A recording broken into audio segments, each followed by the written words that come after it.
Do you want to improve at a quicker pace? Check out GITGUDRacing.com, where I'm offering the most accessible coaching sessions on the market. Now for the track guide. Turn 1 is important corner. You want to carry a lot of speed into it, and the braking point for me is closer to the second cone. So I pass the third cone, and in the middle, more closer to the second cone, I'm applying the brakes. It's a heavy braking zone. I peak my brakes at the second cones, and right now I'm focusing on opening up the corner as much as possible, meaning using all the track on entry. This is a foundational concept, and you're going to achieve this by aligning your left wheels with this white line. Notice that we have this exit road on the left.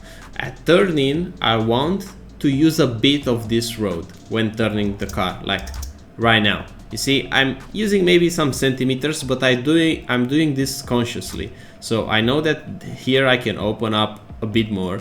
As you notice here, the grass that we have here, the level of the grass is different than it's here. So you can use a bit of this dirt grassy thing on the turn-in without getting an off track and without losing grip, basically.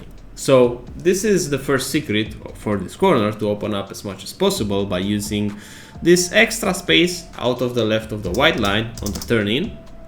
Now, for the apex, this is gonna be later than you think. That right now you're gonna see this curb, but if you're gonna aim your car at this curb, it's gonna be a way too earlier apex. And if you're gonna apex early, it means you will run out of track. The whole concept of this corner is to stay tight, at least tighter than, you know, what you would initially think around this white line. You see, you can get pushed a bit to the center in the middle, but then you're gonna go back. This is called like a double apex corner, and by doing this line you will carry a lot more speed, because the common mistake right here is to slow down the car too much to the point that you will be glued to this white line. You want to carry a bit more speed, so you will get pushed almost in the middle of the track for a brief moment, but then you will be able to quickly rejoin like this. Another important thing in this corner is to be early on throttle. So I'm trying to push myself at this curb right here. You see, I'm already back on throttle. I'm pressing the throttle pedal, and it's quite fast. Like I arrive 100% throttle here. If you're gonna do the same, but if you're gonna arrive 100% throttle here, that's gonna be too late. So you have to force yourself that after you reach this curb in the middle of it, to be back on throttle. This is gonna gain you a lot of time. So the focus should be on throttle, being early on throttle, because this is a decent straight right now. You see, you're repositioning, keeping to the right side of the track. So you will gain a lot of time by being early on throttle. Now, for the next corner, the left-hander, I use as a braking point this concrete, this exit road on the right. I want to brake slightly past it, so I go past it and then I apply the brakes. And again, be close to the white line and to the grass. Force yourself to open as much as possible to make this corner easier. Now, I'm not braking too much, it's just a slightly tap on the brake, and I'm immediately using a bit of throttle in between. And I want to go as close as I can to this curve, but I don't want to go over it. I just want to apex late. So the whole goal here is to meet this curve as late as possible. Like right now, this is too early. Right now, it's a bit earlier.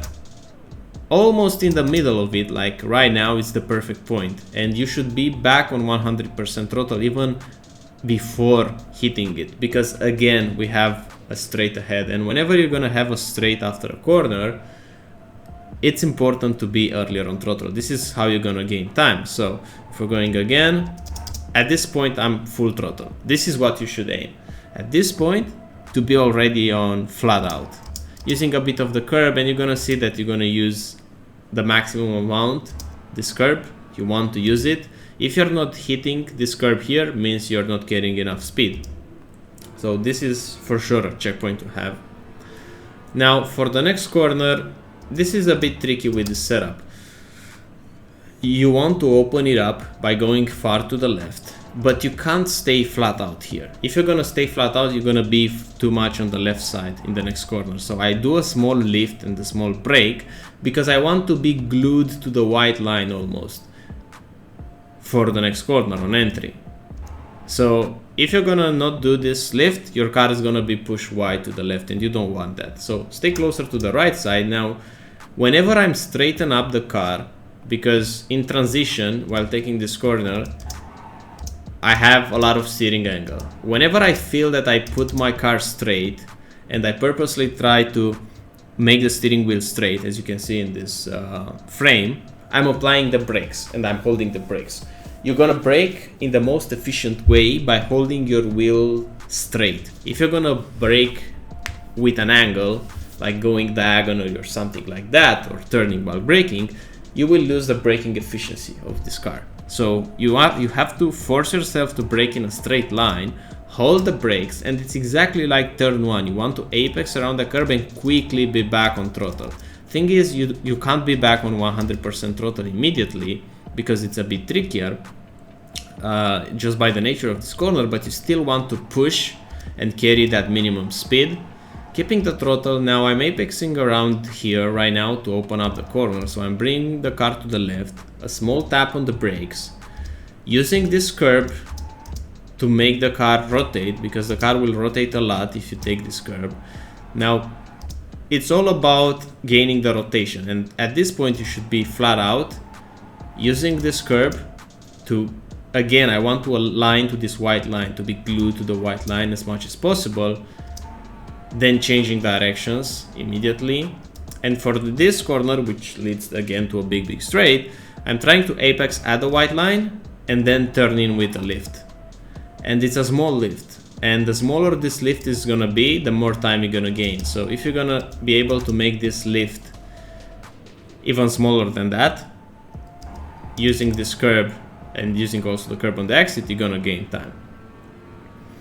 For the last corner, there is something tricky about it. If you're gonna follow the white line here, you cover more distance, because look what's happening. The road goes to the right like this. So at this point where you're like this, you just have to keep the car straight. Don't go left, don't follow the white line. Just keep it straight and just add a bit more turning to the right, since you wanna meet the road more at this white line right here.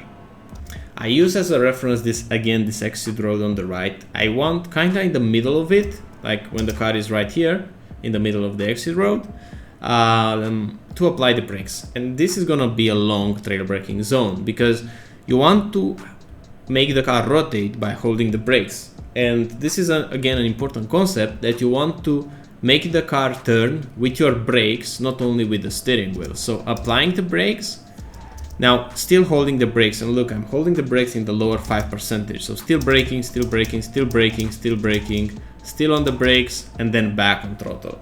This is something that you should aim for in order to have control in this corner. Otherwise, you're just shooting the car in and it's not gonna be consistent. So keep the brakes up until you meet the curb, applying the brakes, and go over this curb.